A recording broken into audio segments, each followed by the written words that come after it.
Hello there and welcome back. Today we have a wildly interesting mix of news. A sport EV car project that may be on the chopping block, and I wish so. Audi trying to fix both its lineup and naming, while Mercedes released a serious update to its S-Class with a not so boring V8 story. And a reminder that modern cars can still be recalled for things that should never be related with software issues. Alright, let's start with the Porsche.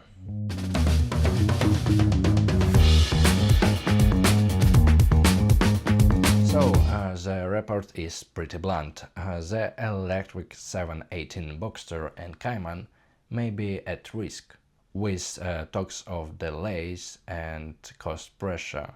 Importantly, nothing is officially final in the public yet, but of course we have some picture in the internet. But I'm not interested in the gossip framing. I'm more interested in why this program in a such stress test. Because a small Porsche sports car is the worst place to hide compromises. In a big electric SUV, the weight is normal, screens are normal, quietness becomes something refinement, and if the car feels slightly stirly, the market will still accept it because the most part why the consumer is buying that car is basically convinced with branding.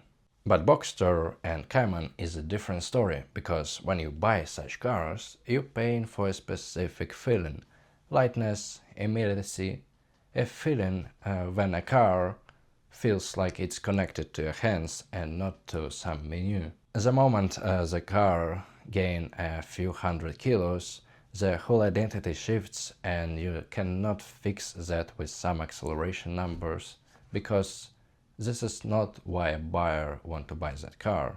And this is where EV transition becomes a little bit complicated. It's not a universal upgrade, it's a different engineering philosophy. A sports car EV should solve basically two problems, a packaging and a mass, without making price look ridiculous. As well, it has to solve thermal management without adding complexity or noise to that. Besides that, it has to deliver repeatable performance, not one fast launch and that heat soak.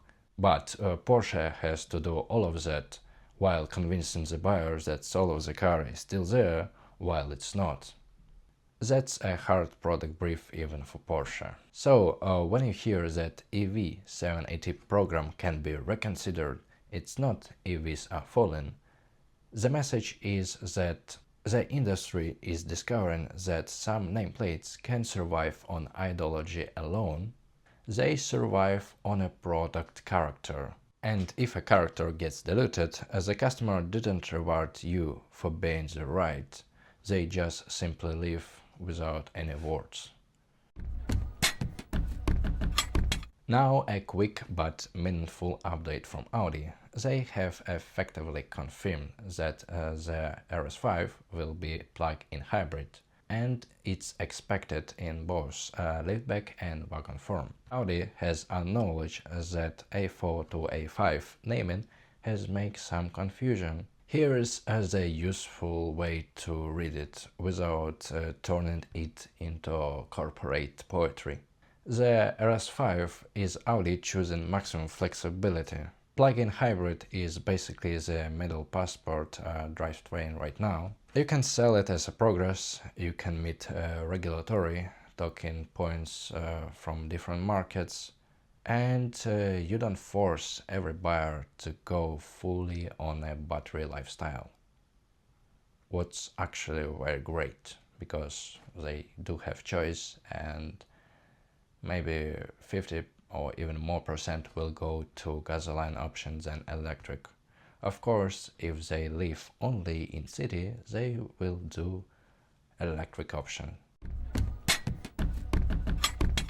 Now Mercedes, this one is perfectly reality check where luxury is still lives. The S-Class is getting what is described as a major midlife surgery. Updated design cues, big tech updates, And overall refresh meant to keep the flagship credibility in a very competitive market. But the part that tells you what Mercedes values isn't screen, it's a power story. The S580 is reported to move to a new engine, and the new engine is called M177 Evo. That is a 4-liter twin-turbo V8 with a flat plain crank, expected to give around 530 horsepower and roughly around 750 Newton meters. A flat plain crank in S-Class is not the obvious luxury sedan choice. It's a statement that the flagship is still built around engineering and mechanical authorities. Not loudness, authorities. The kind of effortless, deep power that makes the car feel expensive even when the screens are off. This matters because the industry were trying to sell us luxury as something related to screens or digital, as if luxury is a smartphone that happens to move from one place to another. But premium buyers don't pay premium money only for features. They pay for confidence, right quality, refinement, power delivery, and the sense that car has an engineering depth besides its marketing. So the S-Class update is quite a reminder. Brand's identity is built on engineering credibility. The hardware never stops being the product. Software is just an additional layer. The foundation is still physical. Volkswagen also has a patent concept circulating, a method to detect a fill composition, essentially letting the vehicle identify whether it's running on synthetic fill or potentially via markets and sensor logic. The internet loves to turn that in a fairy tale that if fuel will save the combustion. But it's not what is that, it's just a Volkswagen buying its optionality. Let's look at the worst possible scenario case. Regulators are banning fuel, but leave a place for synthetic fuel.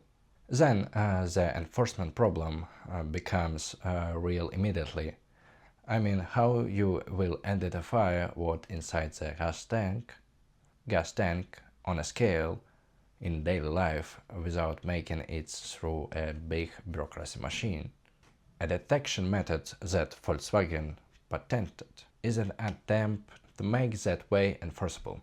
And once a pathway is enforceable, it becomes politically usable. That's the quiet power of patent like that.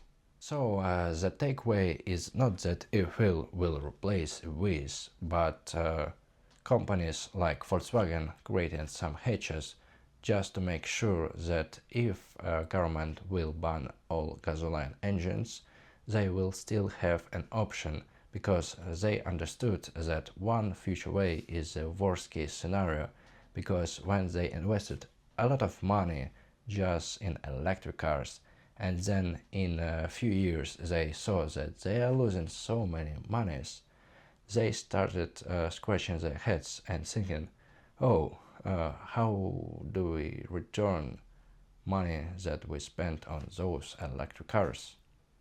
Maybe we should think about some plug-in hybrids or something like that. Now the small story that says something bigger. The BMW recalled almost 40,000 X3s in US over a software steering defect that can, in rare cases, just in rare cases, cause ununited steering movement while the car is stationary. It sounds not that bad, especially that the problem can be fixed via internet update or through a dealer. This isn't a BMW can't build cars story, it's more like modern cars are systems today. Steering is one of those areas where the customer expectation is brutally simple. If I turn right, the car is turning right, if left to the left, and if it's possible, it should be immediately. And it should never surprise you when you turn your wheel to left and the car turns right. So the moment steering becomes software headline, you change the trust relationship between driver and the machine. And that's the price of complexity, unfortunately, nowadays, because more integration and automation you add, the more you rely on diagnostic logic and edge case handling that has to be correct, not just in normal situation, but when the sensor misbehave. It's solvable engineering, but it changes the ownership experience, because premium increasingly includes patching. Before we wrap up, one story that feels like it's from a different planet. There is a CCTV footage from Philippines where Toyota Land Cruiser gets hit by an RPG during an apparent assassination attempt. And this vehicle just drives away with unharmed occupants sitting in there. Of course, that car didn't explode because it was heavily armored, but still. I'm not bringing this for drama. I'm bringing this up because it's a reminder of something car culture understands something better than marketing does. Some vehicles build a reputation through press releases, and some vehicles build reputation from a real-world use. And the guy from Philippines is a really great case. The Land Cruiser is one of the few nameplates that actually stays for durability. Not rock styling or a fraud cosplay package, just real durability. And of course, that specific vehicle survived only because armor. But before armor, there was engineering, and this platform is built for a situation where failure is not acceptable outcome. And yes, Toyota has built and still builds some genuinely real impressive machines. This is why those story travels much more faster than some corporate campaigns. One last contrast to end on, the Mercedes-Benz CLA won the 2026 Car Award in Brussels, scoring 320 points.